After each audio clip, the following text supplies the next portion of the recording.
The police officer looks at the elderly black woman with contempt and says, "Ma'am, your presence here is disturbing other law-abiding citizens." She smiles calmly and responds, "Young man, are you sure you want to continue with this approach?" When she pulls out a special document from her purse, the officer's expression changes completely. It was a sunny Tuesday morning in downtown Washington, D.C. And the typical movement of the nation's capital was beginning to take shape on the streets near the Capitol building. Senator Grace Washington, an elegant 68-year-old black woman, was walking peacefully through the National Mall, wearing an impeccable navy blue suit and carrying a leather briefcase that revealed years of professional use. Her graying hair was perfectly arranged in a low bun, and her eyes conveyed the wisdom of someone who had spent decades fighting for social justice in the country. If you're enjoying this story, please hit that like button and subscribe to our channel. And in the comments, tell us what city you're watching from. We love knowing where our viewers are located. Senator Washington had decided to take a morning walk before her meeting at the Senate, a routine she had maintained for years to organize her thoughts before parliamentary debates. She was fondly observing the well-maintained gardens near the Lincoln Memorial when she was aggressively approached by Officer Marcus Thompson, a 32-year-old police officer known in the department for his controversial attitudes and prejudiced comments that his colleagues often ignored for convenience. Officer Marcus had recently been transferred to the National Mall area after a series of complaints at his previous precinct, but his arrogant posture and deep-rooted prejudices remained intact. That morning, he was patrolling the area when he spotted Senator Washington walking near the government buildings and immediately assumed she didn't belong there, basing his judgment solely on the color of her skin and racist stereotypes he had carried since his youth. The situation escalated quickly when Marcus approached the senator with an intimidating posture, questioning her presence in the area and suggesting she should look for more appropriate places for people like her. Senator Washington, who had faced similar situations throughout her political career and knew exactly how to deal with institutionalized prejudice, remained calm and tried to politely explain that she had every right to be there, but the officer intensified his hostile approach. What Officer Marcus didn't know was that he was facing one of the most respected senators in the country, a woman who had dedicated her entire life to fighting for civil rights and who had an impressive track record of legislative achievements in favor of racial equality. Grace Washington wasn't just an ordinary citizen, she was one of the most influential voices in the U.S. Senate, known nationally for her integrity and her ability to articulate complex social issues. The tension in the air was palpable, as other passers-by began to stop and observe the embarrassing situation unfolding on the National Mall. Some pedestrians discreetly took out their cell phones to record the scene, sensing that something significant was about to happen, while Senator Washington maintained her dignified and serene posture, knowing that this moment would become an important lesson about respect and consequences. Marcus had grown up in a working-class family in suburban Virginia, where casual racism was often dismissed as just the way things are. His father, a construction worker, had filled his childhood with subtle but persistent messages about racial hierarchies, and his mother, while not openly racist, had never challenged these views. When Marcus joined the police force at 22, he saw his badge as validation of his superiority rather than a responsibility to serve all citizens equally. The irony of the situation was profound. Here was a man sworn to protect and serve, attempting to intimidate the very type of person who had spent her life protecting citizens like him from abuse of authority. Senator Washington had authored 3 major pieces of civil rights legislation, served on the Judiciary Committee for over a decade, and was personally acquainted with every major political figure in Washington, D.C. The morning sun cast long shadows across the mall as the confrontation intensified, creating a stark visual metaphor for the darkness of prejudice meeting the light of justice. Tourist groups and federal employees began to gather, some recognizing the senator and becoming increasingly outraged at the treatment she was receiving. Will Officer Marcus continue with his prejudice stance, or will the revelation of Senator Washington's true identity completely change the course of this situation? The National Mall breathed power and history that Tuesday morning, with its imposing monuments reflecting the golden light of the Washington sun. Senator Grace Washington knew every inch of this sacred ground of American democracy, having walked these pathways for more than 2 decades as a United States Senator. Born in a small town in rural Alabama, during the height of the civil rights movement, she had overcome unimaginable barriers to become one of the first black women to hold a Senate seat, building a political career based on the unwavering defense of human rights and social justice. Her journey began as an elementary school teacher in underfunded rural schools, where she witnessed firsthand the inequalities that plagued the nation. During the 1980s, Grace became actively involved in grassroots movements, fighting for educational reform and voting rights, organizing communities, and exposing social injustices. Her natural eloquence and ability to mobilize people led her into municipal politics, then state-level positions until she reached Congress, where she specialized in civil rights legislation and social inclusion policies. Grace had grown up in the shadow of the civil rights movement, her childhood marked by the courage of leaders like Rosa Parks and Martin Luther King Jr. Her grandmother, a domestic worker who had cleaned the homes of wealthy white families, had instilled in her the importance of dignity in the face of adversity. "Baby girl," her grandmother used to say, "they can take away your opportunities, but they can never take away your worth." These words had guided Grace through every challenge of her remarkable career. Officer Marcus Thompson, on the other hand, carried completely different baggage. The son of a lower-middle-class family from Arlington, Virginia, he had joined the police force at 22, motivated more by financial stability than any calling to serve and protect. During his 10 years of service, Marcus had developed a distorted view of authority, believing his uniform gave him the right to judge and intimidate citizens based on personal prejudices rooted in his conservative family upbringing.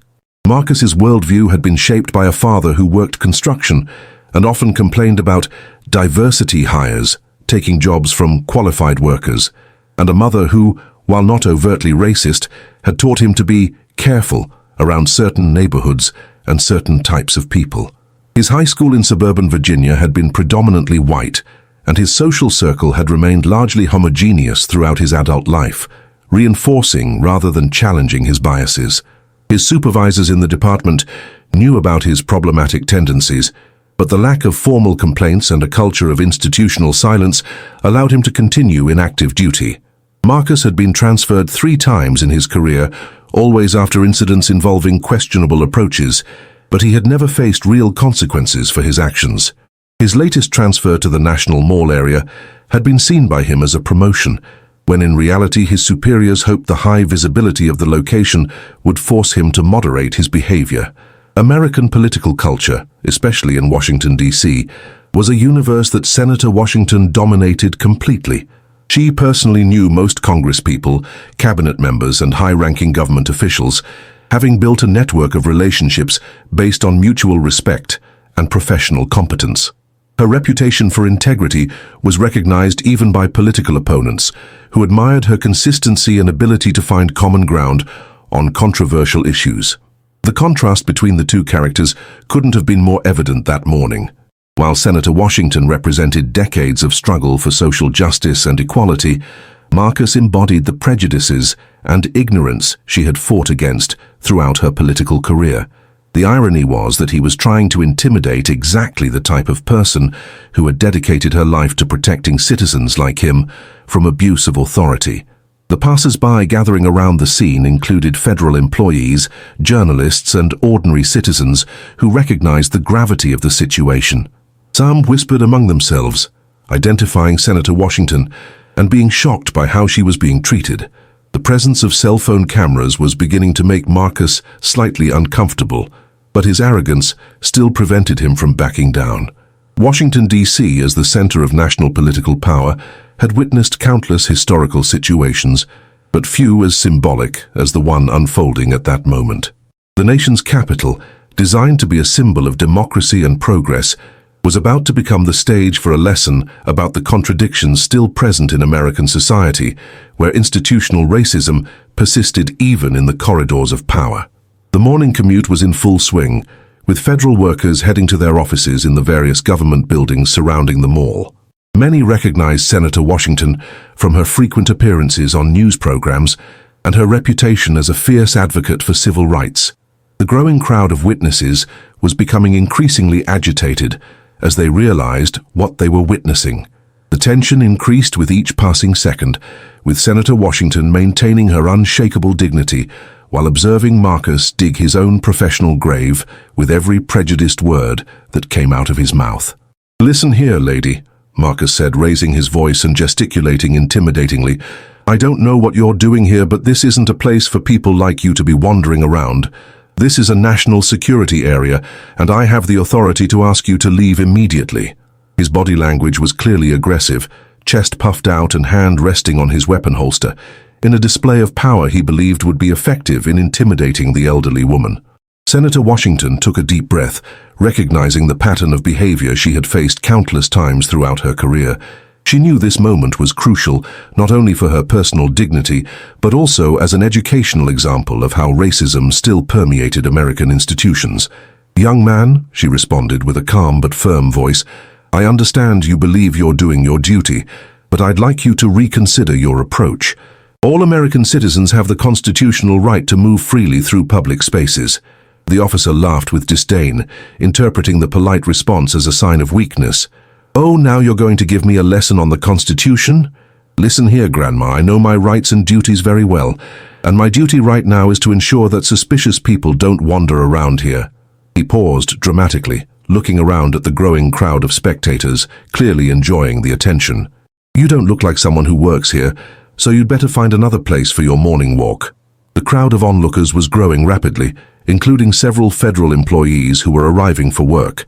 Among them, congressional aide Sarah Mitchell immediately recognized Senator Washington and was shocked by the situation. She discreetly began filming the scene with her phone, knowing this footage would be important to document what was happening. Other spectators were doing the same, creating multiple angles of the incident. "My young man," Senator Washington continued, maintaining her exemplary composure, "I've been working here for over 20 years. I personally know your department chief, Captain Robert Davis, and I'm sure he would be very disappointed with your conduct." She made a strategic pause, observing Marcus's reaction. "There's still time for you to reconsider your approach and handle this situation civilly." Marcus felt a pang of nervousness hearing his chief's name, but his arrogance spoke louder. "You can know whoever you want. That doesn't change anything. My job is to maintain security in this area, and suspicious people can't be wandering around freely here." He stepped closer, clearly invading the senator's personal space. "Now I'm going to have to ask for your identification, and if you don't cooperate, I'll have to take other measures." The situation was escalating dangerously, and Senator Washington realized she needed to act before the officer's hostility resulted in something even more serious. She slowly opened her leather briefcase, a movement that made Marcus instinctively place his hand on his holster, demonstrating his growing nervousness.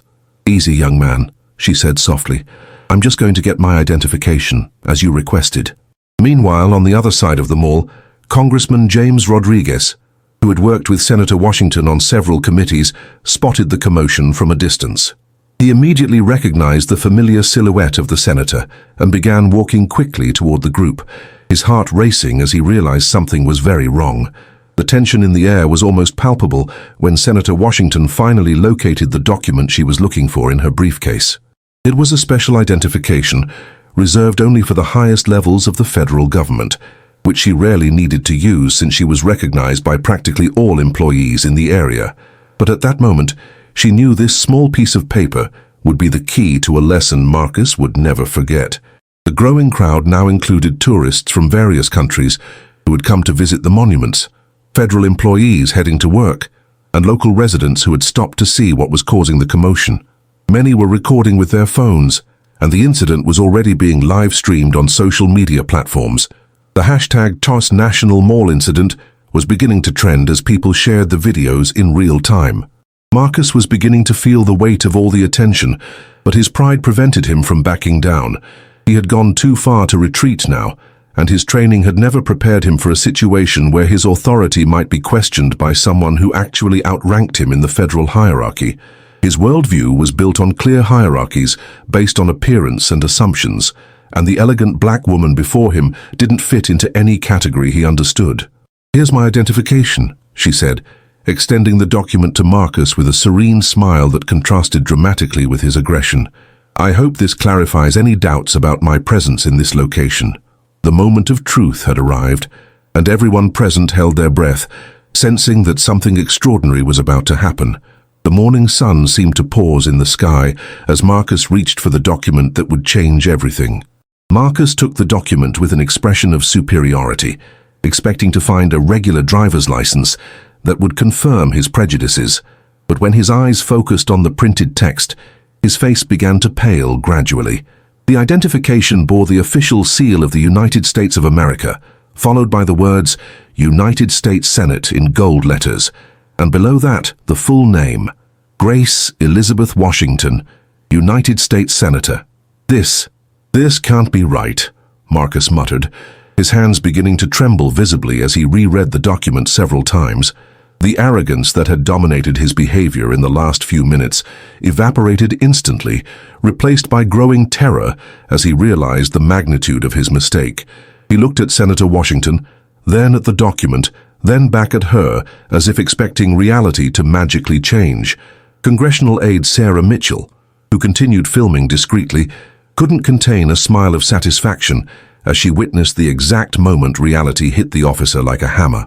She had known Senator Washington for 5 years and knew the senator was one of the most respected people in Congress, famous for her kindness to employees at all hierarchical levels, but also known for not tolerating injustices or abuse of authority.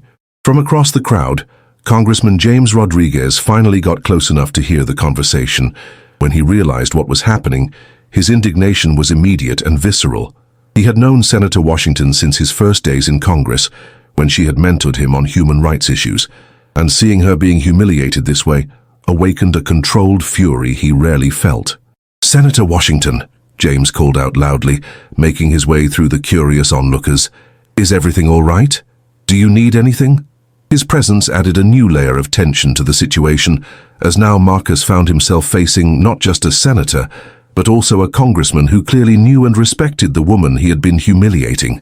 Meanwhile, among the spectators, whispers of recognition began to emerge. A freelance journalist named Patricia Adams, who had covered politics for 15 years, immediately recognized both Senator Washington and Congressman Rodriguez. She discreetly activated the live streaming app on her phone, realizing she was witnessing something that could become a national case of racial discrimination involving public authorities. The timing couldn't have been worse for Marcus. It was the week before the annual Congressional Black Caucus meeting, and Senator Washington was scheduled to deliver the keynote address on police reform and racial justice. The irony was lost on no one who recognized her. Here was the nation's leading voice on police accountability, being harassed by the very type of officer whose behavior she regularly addressed in legislation. Marcus felt sweat running down his back as he tried to process the situation. His mind raced desperately, searching for a way out of this situation without completely destroying his career. He knew that discriminating against any citizen was serious, but humiliating a sitting U.S. senator was an error that could result not only in his dismissal but also in criminal charges and a permanent stain on his record. I didn't know," he stammered, returning the document with trembling hands. "Senator, I apologize, I never imagined that." His words came out stumbled, as he desperately tried to find an explanation that would minimize his guilt, but each word only dug a deeper hole. The crowd was now attracting the attention of Capitol Police officers who patrolled the area, and several were making their way toward the commotion.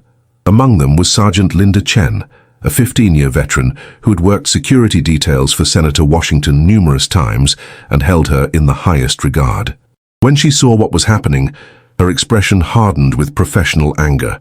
A group of international tourists, led by a guide who recognized Senator Washington from news coverage, stopped to observe the situation. The guide, Maria Santos from the Smithsonian Institution, quietly explained to her group who Senator Washington was, and several tourists began taking photos and videos, unknowingly documenting what would become an international incident about American racial tensions. Senator Washington observed Marcus's complete behavioral transformation with a mixture of sadness and educational determination. She had witnessed this same radical change countless times throughout her career, people who treated her with disrespect until they discovered her position, revealing that respect was conditional on social status, not basic human dignity. "Young Marcus," she said, reading the name on his badge. The issue isn't that you didn't know who I am. The issue is that you should treat all citizens with the same respect, regardless of their social position. Her voice maintained an educational tone, but there was undeniable firmness that made the officer visibly shrink. The situation was about to take a completely new direction, with consequences that would extend far beyond that embarrassing moment on the National Mall. The presence of multiple cameras, federal employees, and now Capitol Police meant that this incident would have ramifications throughout the entire law enforcement community. At that crucial moment, Senator Washington made a decision that would completely change the course of events. Instead of simply accepting Marcus's desperate apologies and going on her way, she chose to transform this incident into an educational opportunity that would have lasting repercussions. "Officer Thompson," she said with serene authority, "I need you to accompany me to my office in the Senate building. We have a very important conversation ahead of us." The officer felt his legs weaken. Being summoned to a senator's office after publicly humiliating her was possibly the worst scenario he could imagine. "Senator, I'm on duty. I can't abandon my post," he tried to argue, his voice coming out higher than normal due to extreme nervousness. "Don't worry about that," intervened Congressman Rodriguez, taking his phone out of his pocket. "I'll personally call Captain Robert Davis and explain the situation. I'm sure he'll release you immediately for this meeting." The implicit threat in the congressman's words made Marcus realize there was no possible escape. While James made the call, journalist Patricia Adams approached Senator Washington discreetly. "Senator, I'm Patricia Adams from the National News Agency. May I ask a few questions about what happened here?" Senator Washington nodded graciously, always willing to use her platform to address important social justice issues. "This incident," Senator Washington explained to the cameras now surrounding her, "perfectly illustrates how institutional racism still permeates our society.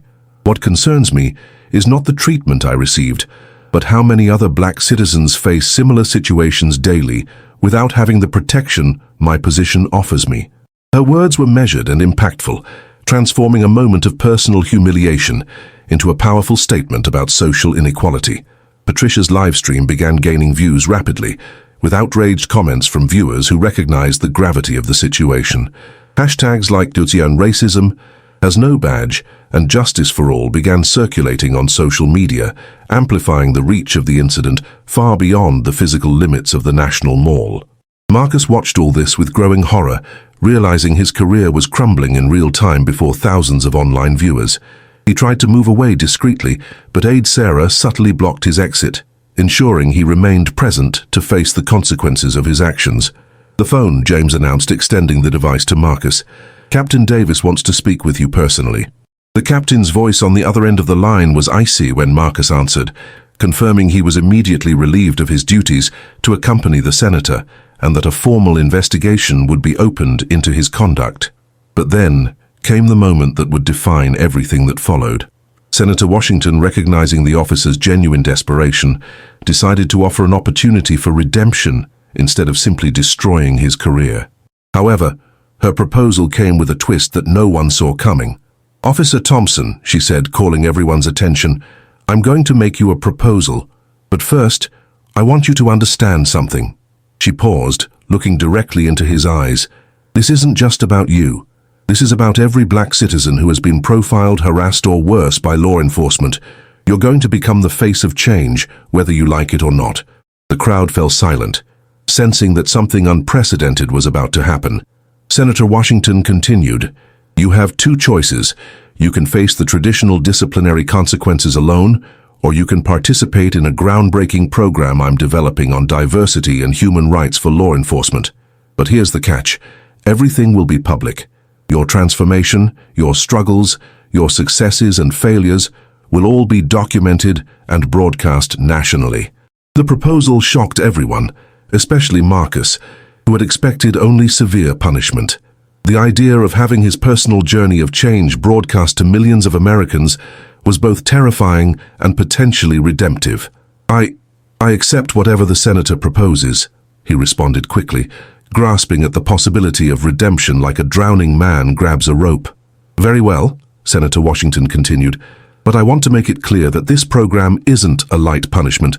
You'll spend 6 months studying African American history, civil rights, and respectful approach techniques. Additionally, you'll work as a volunteer in underserved communities on weekends, always under supervision. She paused, observing his reaction. And all of this will be documented by a film crew and followed by the media, so your transformation can serve as an example to others. But the real twist came next. Furthermore, she added, you'll be partnered with someone who will guide your education. My own grandson, David Washington, who happens to be a civil rights attorney and a former police officer himself. The revelation that Senator Washington's grandson was a former police officer added a completely new dimension to the situation, one that would challenge everyone's assumptions about law enforcement, family legacy, and the possibility of change within the system. The walk to the Senate building was surreal for Marcus, who found himself flanked by the senator he had humiliated and the congressman who had witnessed his shame. Each step toward the imposing Capitol building seemed to amplify the weight of his actions, while he slowly processed how a few minutes of prejudice had completely transformed his life. During the journey, Senator Washington explained in detail what she expected from the rehabilitation program. Marcus, she said, using his first name to humanize the conversation, you're going to discover that America has a rich and complex history that goes far beyond the stereotypes you carry. You'll meet community leaders, civil rights activists, and families who fight daily against the prejudice you demonstrated today. The revelation about her grandson David had sent shockwaves through the growing crowd of followers and media personnel. David Washington was well known in legal circles, a Harvard-educated civil rights attorney who had spent 5 years as a police officer in Chicago before attending law school. His unique perspective as someone who had been both inside and outside the system made him the perfect mentor for Marcus's transformation. My grandson, Senator Washington explained as they walked, left the police force because he couldn't change the system from within as a patrol officer, but he never gave up on the belief that individual officers could change, and through them, the entire culture of law enforcement could evolve. In Senator Washington's office, the walls covered with diplomas, certificates of merit, and photos with world leaders told the story of a life dedicated to public service. Marcus felt even smaller as he realized the magnitude of the person he had disrespected. The senator invited him to sit, offering water and maintaining a professional but welcoming tone. Meanwhile, on social media, the video of the incident was going viral rapidly. The hashtag #TransformationMarcus began trending nationally, with thousands of people debating racism, second chances, and the senator's innovative approach. Comments ranged from total support for the initiative to skepticism about the possibility of genuine change. Captain Robert Davis arrived at the office an hour later, visibly embarrassed by the situation. "Senator Washington," he said formally, "I want to express my deepest outrage at Officer Thompson's behavior. The department does not tolerate discrimination of any kind." He looked sternly at Marcus. "You'll be suspended from operational duties until you complete the program proposed by the senator." But the captain brought unexpected news that would complicate the situation further. "Senator, I need to inform you that this isn't Officer Thompson's first incident. We've had 3 previous complaints about his conduct, though none were formally filed." The revelation that Marcus was a repeat offender added gravity to the situation and raised questions about police department accountability. Senator Washington mediated the conversation with diplomacy, but her expression hardened upon learning about the previous incidents. "Captain, this makes our program even more crucial. We're not just dealing with one officer's prejudice, but with a pattern of behavior that the system has allowed to continue." The arrival of David Washington an hour later brought a new dynamic to the room. At 35, he carried himself with the confidence of someone who had navigated both law enforcement and legal worlds successfully. His presence immediately commanded respect, and Marcus found himself face to face with a black man who had worn the same uniform he did, but had chosen a different path. "Officer Thompson," David said, extending his hand in a gesture that surprised Marcus. "My grandmother tells me you're ready to do the hard work of changing. I want you to know that I've been where you are. Not exactly, but I understand the culture that shaped your thinking." The conversation that followed revealed the complexity of the challenge ahead. David explained that he had joined the police force with idealistic notions of justice, only to discover the pervasive culture of racial bias that infected many departments. "The difference between us," he told Marcus, "is that I recognized the problem and chose to fight it. You participated in it. But that doesn't mean you can't change. Marcus observed the conversation with a mixture of hope and apprehension. He was beginning to understand that his punishment would actually be an opportunity for personal growth that few would have. "Senator," he interrupted hesitantly, "I want you to know that I'm genuinely sorry, not just for discovering who you are, but for acting prejudicially toward any person." "That's exactly the attitude I hope to see evolve," Senator Washington responded with an encouraging smile. "Regret is just the first step. Real transformation happens through knowledge, coexistence, and consistent practice of humanitarian values." The meeting extended for 2 more hours, with the senator detailing every aspect of the program and David outlining the educational curriculum that would challenge every assumption Marcus held about race, justice, and his role as a law enforcement officer. 3 months had passed since the incident on the National Mall, and Marcus's transformation was remarkable to everyone who knew him. His mornings now began at 5:30 a.m., with mandatory readings on African American history, followed by written reflections he sent weekly to Senator Washington. The first book that changed his perspective was The Souls of Black Folk by W.E.B. Du Bois, which made him understand the complexity of the Black American experience in a way he had never considered. On Saturdays, Marcus worked as a volunteer in Southeast Washington, D.C., one of the city's most underserved communities, helping with an adult literacy project coordinated by the New Hope Foundation NGO. Initially, residents received him with suspicion, knowing his story through social media, but gradually his genuine dedication earned respect and acceptance. "At first I came here thinking I was doing these people a favor," Marcus confessed during one of the psychological counseling sessions that were part of the program. "Now I realize they're teaching me much more than I could ever give back. Mrs. Dorothy, who's 67 and learning to read, has shown me a dignity and strength I've never seen anywhere else." Dr. Angela Foster, a psychologist specializing in prejudice deconstruction, followed Marcus's progress with professional and personal interest. "What impresses me most," she reported to Senator Washington during an evaluation meeting, "is how he's questioning not just his racial prejudices, but his entire worldview. He's becoming a fundamentally different person." During his community visits, Marcus encountered stories that impacted him deeply. Mr. James, a 72-year-old retired janitor who had worked at the Pentagon for 40 years, shared experiences of discrimination that made Marcus understand how his own actions fit into a historical pattern of oppression. "Son," Mr. James said during a conversation Marcus would never forget, "what matters isn't where you came from, but where you're going, and you're heading in the right direction." The theoretical classes taught by Professor Dr. Michael Johnson, a specialist in ethnic racial relations from Howard University, exponentially expanded Marcus's intellectual horizon. He discovered authors like James Baldwin, Toni Morrison, and Ta-Nehisi Coates, whose works made him understand the intersectionality between racism, social class, and gender in American society. "Professor," Marcus asked during a class on the contemporary civil rights movement, "how is it possible that I spent 32 years of my life without knowing anything about these personalities? Why is our education so deficient in this aspect?" The question revealed not only his intellectual evolution, but also his growing ability to make critical analyses about society. David Washington proved to be more than a mentor. He became a bridge between Marcus's old worldview and his emerging consciousness. Their weekly sessions were intense, often lasting hours as they discussed everything from police tactics to the historical roots of American racism. "Marcus," David said during one particularly challenging session, "the hardest part isn't learning new information. It's unlearning the lies you've believed your whole life."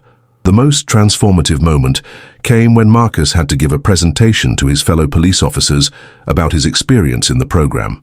Initially nervous and fearful of his peers' reaction, he decided to be completely honest about his transformation journey. "Colleagues," he began, his voice trembling slightly, "I was supposed to talk about how I became a better person, but actually, I want to talk about how I discovered I was a worse person than I imagined."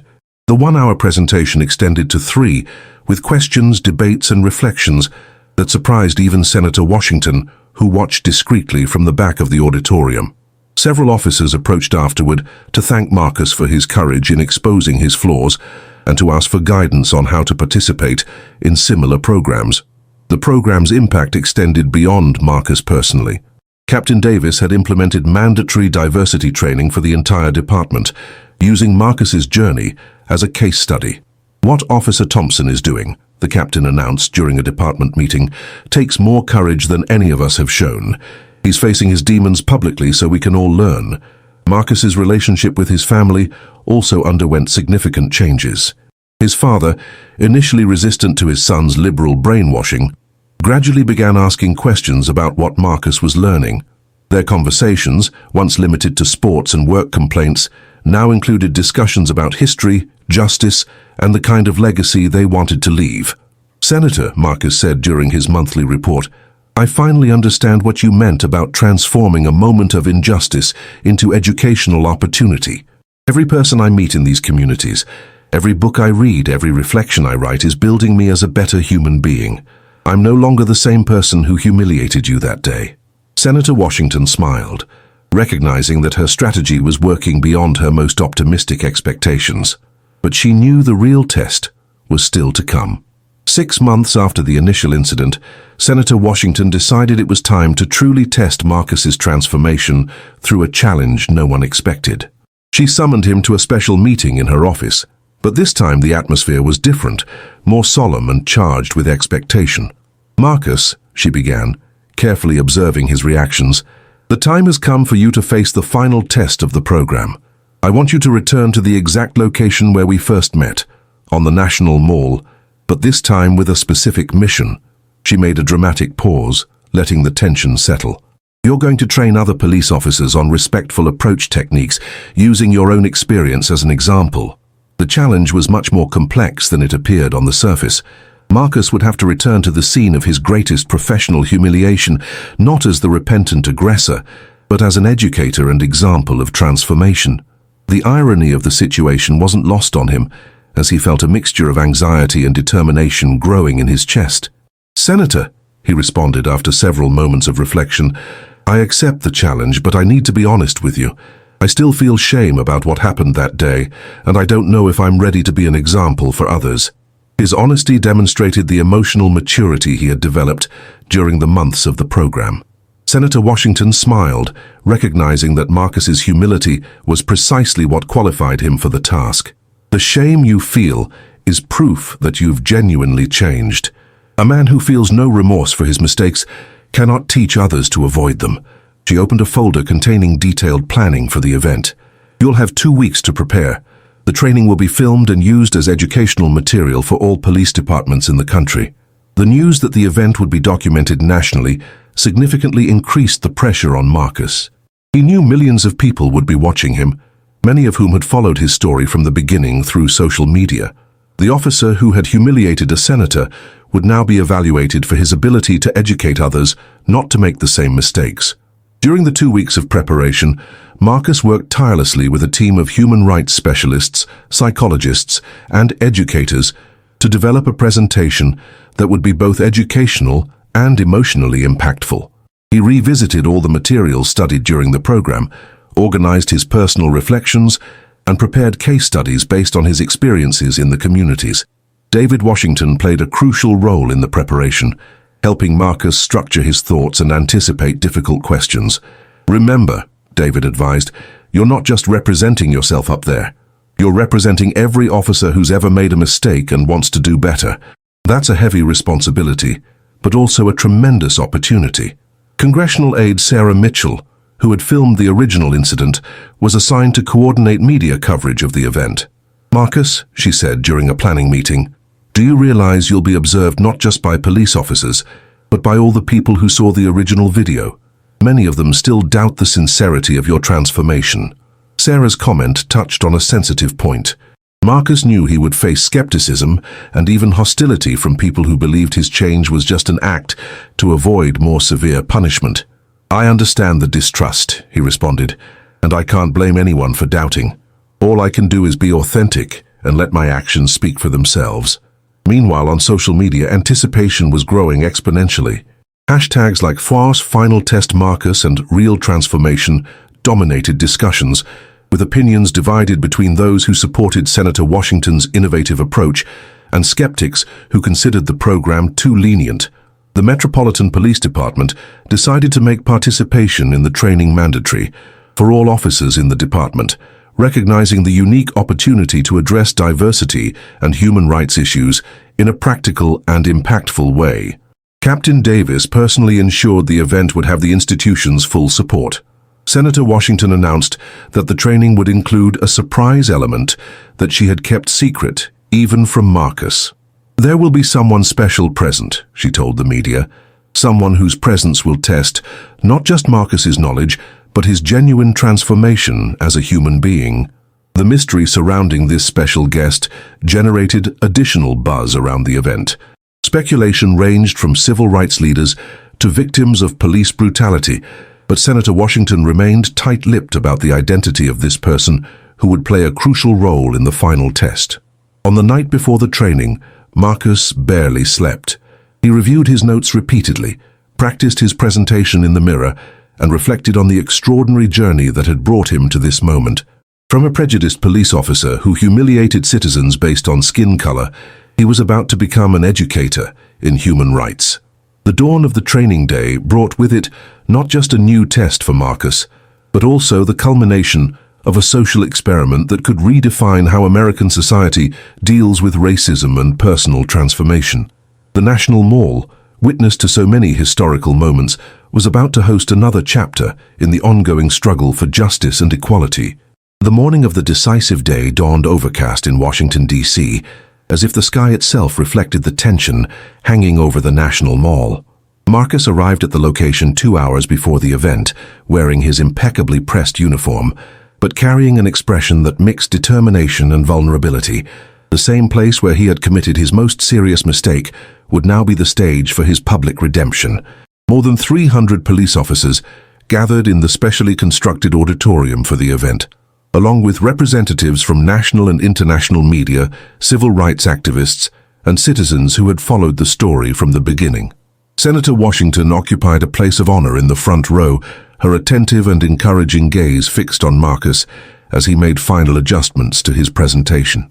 "Colleagues," Marcus began, his voice initially trembling but gaining strength with each word, "my name is Marcus Thompson, and 6 months ago I was exactly here, just a few meters away, committing the most serious mistake of my career and my life as a human being." The silence in the auditorium was absolute, with every person present focused on his words. He activated the projector, showing a photo of himself in uniform alongside an image of Senator Washington on the day of the incident. "I publicly humiliated an American citizen based solely on the color of her skin, assuming she didn't belong in this sacred place of our democracy. I later discovered I had disrespected a United States senator, but the truth is that shouldn't make any difference."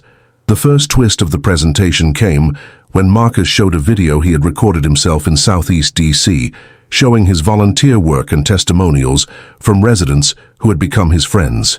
"Mrs. Dorothy," he said, pointing to an elderly lady on the screen, "taught me more about dignity in 3 months than I had learned in 32 years of life. She showed me that respect isn't based on titles or positions, but on shared humanity." The most impactful moment arrived when Marcus invited 3 special people to join him on stage. First, Senator Washington rose gracefully and walked to the podium, receiving a spontaneous ovation from the entire audience. Next, Mr. James, the retired Pentagon janitor, climbed onto the stage with the help of his cane, followed by Dr. Angela Foster, the psychologist who had accompanied his transformation. But then came the surprise Senator Washington had kept secret. "Ladies and gentlemen," she announced, "I'd like you to meet someone very special who traveled from Chicago specifically for this event." The auditorium doors opened, and in walked a young black woman in a wheelchair accompanied by a middle-aged black man in a suit. "This is Keisha Williams," Senator Washington continued, her voice heavy with emotion, "and her father, Reverend Michael Williams. Keisha was paralyzed from the waist down 2 years ago during a traffic stop in Chicago when an officer's excessive force caused her to fall and injure her spine." The revelation sent shockwaves through the audience. Marcus felt his legs weaken as he realized he was face to face with a real victim of police brutality, someone whose life had been forever changed by the type of behavior he had exhibited. Keisha wheeled herself to the microphone, her presence commanding immediate respect and attention. "Officer Thompson," she said, her voice clear and strong, When Senator Washington told me about your program, I was skeptical. I've heard too many apologies from officers who hurt people like me, but I came here today because I believe in the possibility of change." She paused, looking directly at Marcus. "I want you to understand something. When you humiliated Senator Washington, you weren't just being racist toward one person. You were perpetuating a system that has harmed countless people like me. The question is, what are you going to do about it?" The moment that would define everything came when Marcus did something no one expected. He walked over to Keisha's wheelchair, knelt down to her eye level, and with tears streaming down his face said, "Miss Williams, I cannot undo what happened to you, and I cannot take back the years I spent as part of the problem. But I can promise you that every day for the rest of my career I will work to ensure that no other officer treats any citizen the way I treated Senator Washington or the way you were treated in Chicago." He stood up and addressed the entire auditorium. "This program isn't just about me becoming a better person. It's about acknowledging that our badges don't make us superior to the people we're sworn to protect. They make us servants of justice, and justice means treating every person with dignity, regardless of their race, their background, or their circumstances." The climax reached its peak when Marcus made a public commitment that surprised everyone, including Senator Washington. "I'm donating my entire salary for the next year to organizations that support victims of police brutality, and I'm dedicating my career to training other officers in the lessons I've learned through this program." The image of a police officer kneeling before a victim of police violence, making a public commitment to change, became instantly viral, symbolizing a historic moment of recognition and transformation that would echo throughout the country. The impact of Marcus's presentation reverberated far beyond everyone's expectations. In the days following the event, dozens of police departments across America contacted Senator Washington's office requesting implementation of the Marcus program, as it had been dubbed by the media. What began as educational punishment for an isolated case of racism had transformed into a national public policy for human rights training for law enforcement. Marcus returned to his operational duties 3 months later, but with a completely different mission. He was assigned to lead the new Human Rights and Diversity Division of the Metropolitan Police Department, a position created specifically to institutionalize the lessons learned from his transformation. His first action was to establish partnerships with universities and civil society organizations to develop more humanized approach protocols. "What makes me most proud," Senator Washington commented during an interview on the country's highest-rated Sunday program, "isn't just Marcus's transformation, but how his story inspired thousands of people to question their own prejudices. We've received letters from police officers, teachers, public servants, and ordinary citizens who decided to seek diversity education after following this journey." The relationship between Senator Washington and Marcus evolved into a respectful and productive professional partnership. They began working together on drafting legislation about law enforcement reform, always focusing on humanizing police treatment and preventing abuse of authority. Marcus became an important voice in discussions about institutional racism, bringing the unique perspective of someone who had been both perpetrator and victim of the system. Keisha Williams, who had traveled from Chicago for the climactic event, became an unexpected ally in the program's expansion. Her powerful testimony about surviving police brutality and her willingness to engage with Marcus in his transformation journey inspired other victims to participate in restorative justice initiatives. "Marcus showed me," she said during a national television interview, "that even people who cause harm can become agents of healing if they're willing to do the real work of change." Mr. James, from Southeast DC, was invited to be an honorary consultant for the program, sharing his life experiences to help other officers understand the real impact of discrimination on people's lives. "Never imagined," he said during a recognition ceremony, "that at 72 I'd be teaching police officers about respect and dignity. Life really surprises us." Marcus's transformation also impacted his personal life in unexpected ways. He married Jennifer Martinez, a social worker he met during his volunteer work, and together they adopted 2 children from a family in social vulnerability. "The Marcus I met," Jennifer said in an interview, "is completely different from the one who appeared in those videos. He teaches me every day about second chances and the human capacity for change." The educational program developed by Senator Washington was internationally recognized, receiving awards from the UN and human rights organizations from various countries. Delegations from different nations visited America to study the model and adapt it to their local realities, transforming a situation of national embarrassment into a source of pride and global reference.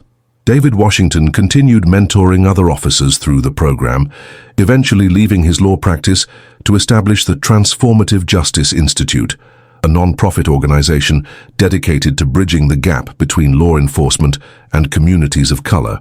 My grandmother taught me, he reflected, that real change happens one person at a time, one conversation at a time. 5 years after the original incident, Marcus was promoted to lieutenant and received a Medal of Honor for his services in human rights.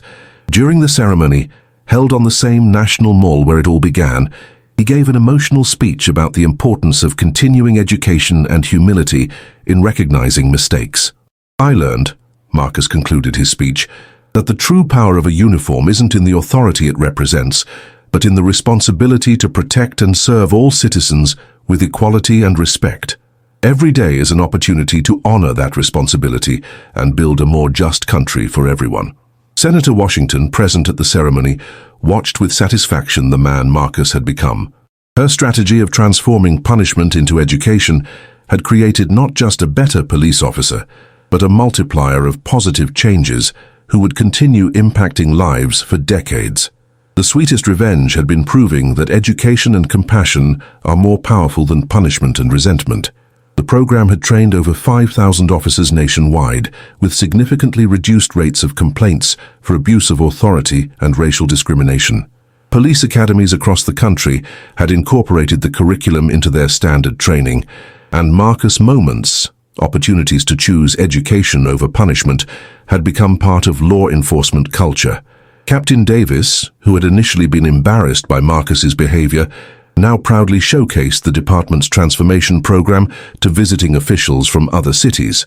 Officer Thompson, he said during one such presentation, taught us that our biggest failures can become our greatest strengths if we're willing to learn from them. The story had become more than a tale of individual redemption. It had sparked a national conversation about racism, accountability, and the possibility of institutional change that continues to influence American policing today. 10 years had passed since that fateful morning on the National Mall, and the story of Senator Grace Washington and Marcus Thompson had become legend in modern American history.